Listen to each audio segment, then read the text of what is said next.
sini adalah tempat untuk mengungkap sisi lain dunia ini. Banyak hal di luar nalar yang sering dialami diri kita. Maka dari itu, selamat datang di ruang kiri.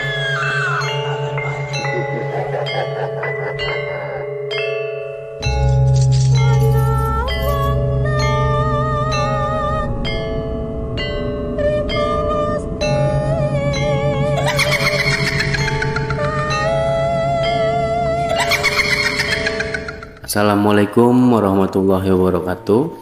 Balik lagi bersama gua Ricky Run. Kali ini gua mau angkat cerita kisah horor nyata tentang teror potongan tangan korban kecelakaan yang gak sengaja tergilas nih guys. Jadi kisah mistis ini diambil dan diceritakan oleh Joe yang saat itu dia dalam perjalanan pulang kampung. Jadi Joe ini sangat menikmati perjalanan dengan menggunakan motor. Jujur gue pribadi pun lebih milih motor sih kalau dalam perjalanan itu. Jadi kita bisa nikmatin suasana, nikmatin lebih berasa real aja gitu kalau di motor kan. Nah, pada saat perjalanan si Joe ini ngelihat di simpang pertigaan daerah Indramayu terjadi kecelakaan beruntun nih guys. Sampai-sampai bikin Joe kaget dan dia pun seketika banting setir motornya ke kiri untuk menghindari kecelakaan tersebut. Namun Joe nggak sengaja menggilas potongan tangan korban dari kecelakaan beruntun tersebut. Wah gila, ini sih ngeri banget, untung bisa kontrol juga sih ya. Lanjut ke cerita. Dari insiden itu Joe mulai nggak peduliin kejadian kecelakaan itu. Walaupun dia panik, namun tetap melanjutkan perjalanan karena dia tidak takut mengalami kecelakaan dan tidak luka-luka. Jadi si Joe ini nggak peduliin gitu, what the fuck lah kata dia. Dia lanjut terus walaupun dia udah, padahal dia sadar dia itu waktu di kecelakaan beruntun dia nabrak potongan tangannya. Ngeri banget guys itu. Pada saat itu Joe tiba di pom bensin yang menurutnya cocok banget nih untuk dia beristirahat. Terlebih setelah lelah di perjalanan dan melihat langsung kejadian kecelakaan beruntun. Selain lapar dan lelah, Joe ngerasain ia pun harus mengistirahatkan motornya sebentar di pelataran masjid, area pom bensin ya guys. Dia juga ngelihat beberapa orang lainnya yang mungkin sama akan mudik. Dia pun ngelihat ada korban lain yang ikut dalam kecelakaan tadi, walaupun korban itu lukanya nggak terlalu parah. Joe memutuskan untuk tidur sebentar, istirahat, ngerelaksin ya, ngerti lah perjalanan jauh motor itu pasti kita sesekali butuh untuk istirahat. Namun tiba-tiba dia dibangunkan dengan keadaan yang mengerikan. Pemandangan yang dia lihat sangat menakutkan. Jadi dia ngelihat potongan tangan merangkak ke seseorang yang sedang tidur di sampingnya. Joe yang saat itu seperti ketindihan, kayak keerep-erep gitu kalau bahasa Betawinya guys. Dia nggak bisa berkata-kata, nggak bisa teriak atau minta tolong, dia nggak bisa bergerak. Jadi dia cuma bisa nonton atau ngeliat tangan itu nyekek orang yang di sampingnya nih guys. Sampai orang tersebut kesakitan tapi nggak bisa bersuara. Akhirnya orang itu pun meninggal dengan kondisi tercekik potongan tangan hantu tersebut. Wah ini sih sadis, bisa bikin hati orang. Lanjut cerita. Dengan napas memburu karena takut, Joe pun langsung lari menuju motornya untuk melanjutkan perjalanan. Namun sayang, Joe lupa isi bahan bakar saking paniknya nih guys. Terpaksa dia harus berhenti lagi di pom bensin selanjutnya. Jadi Joe yang sebelumnya cuma tertidur, lupa mengisi bensin, terus dia pun gak peduliin kalau perutnya itu sangat lapar. Nah, singkat cerita dia ketemu lagi nih pom bensin selanjutnya. Jadi dia manfaatin tuh buat isi bensin dan cari warung deket-deket situ untuk mengisi perutnya. Saat dia mulai makan, dia mau menyuap nasi, mau nyuap makan. Tiba-tiba Joe melihat lagi potongan tangan menakutkan itu mendekatinya. Sontak Joe langsung kaget dan berlari ketakutan. Begitu orang-orang lain yang berada di warung nasi itu berlari berteriak histeris keluar, Joe masa bodoh dan tidak peduli dengan makanannya itu pun langsung lari ngambil motor dan dia pergi, guys. Jadi di sini bukan Joe doang ya yang gue perhatiin di cerita ini yang ngerasain hal-hal itu. Jadi semacam Joe, di mana ada Joe ini, di situ ada tangannya, mungkin karena tadi kelindas kali pas di kejadian kecelakaan beruntun itu. Nah, singkat cerita Joe akhirnya sampai di kampung halamannya nih. Pas dia sampai, rumahnya dalam keadaan sepi karena katanya sedang menghadiri undangan pernikahan.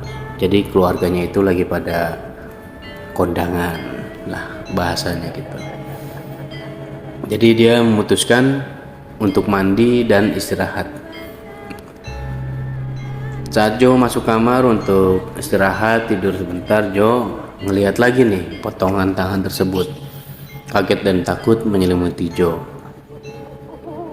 Dia pun panik ya guys, berlari mundur dan tersudut ke pojok kamar, nggak bisa bergerak lagi. Wah, emang kalau udah gitu mau gimana lagi, kita cuma bisa pasrah. Panik sih masalahnya, satu-satunya itu panik. Kalau kita bisa kontrol kepanikan kita, mungkin kita bisa selamat ya, bisa berpikir untuk ngelawan atau kabur lah. Sedangkan potongan tangan itu terus saja mendekati dan menarik tangannya Joe nih. Tangan itu terus mendekat, bergerak, berjalan ke arah lehernya Joe. Dia sudah berteriak berkali-kali meminta tolong, tapi nggak ada yang mendengarnya. Joe udah nggak bisa lagi bergerak dengan kondisi matanya udah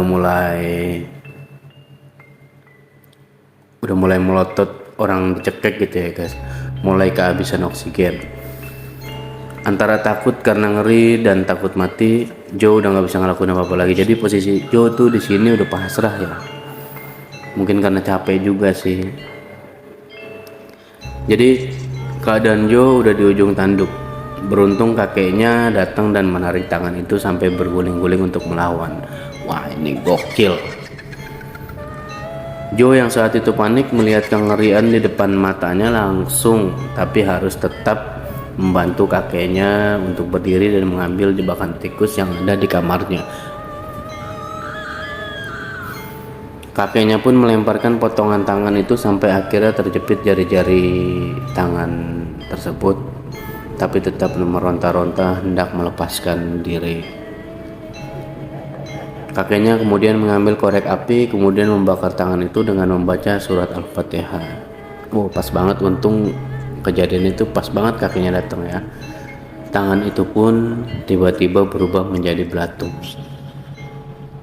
Sangat banyak, seukuran nasi dan menyebar kemana-mana. Joe yang masih kalut bertanya takut kepada kakeknya apa yang terjadi. Kakeknya pun menjawab, tangan itu berasal dari potongan tangan orang yang mati penasaran. Kalau feeling gue sih kakeknya ini bisa ya guys, maksudnya bisa peka dengan hal-hal kayak gitu.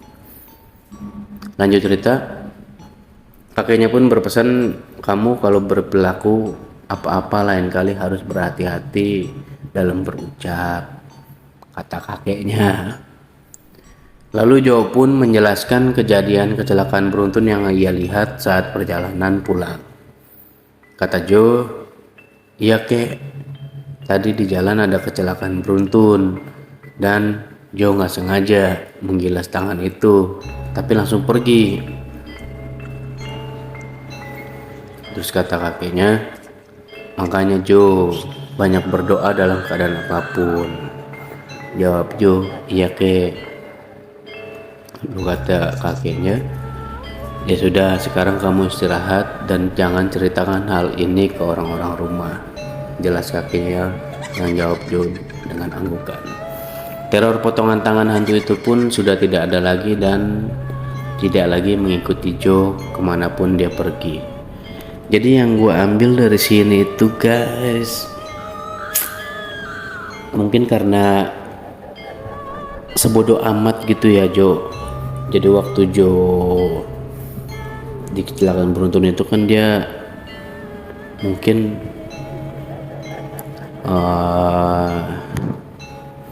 kalau kata orang dulu itu dia kurang gimana ya, harusnya kan kita bisa menghormati lah atau menghargai, atau kita bisa berhenti dulu gitu, mohon maaf, atau kita bisa ya hilangin jejak dulu lah, di situ kita bantu dulu. Tapi sisi baiknya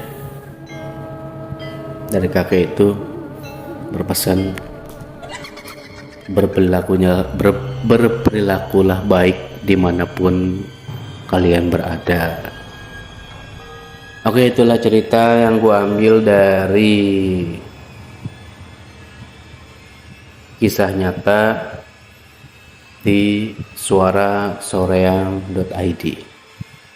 Terima kasih banyak buat semua yang udah mau dengar cerita gue kali ini, dan gue bakalan adain lagi cerita-cerita horor yang kayak gini lagi, cerita nyata lagi tanpa narasumber.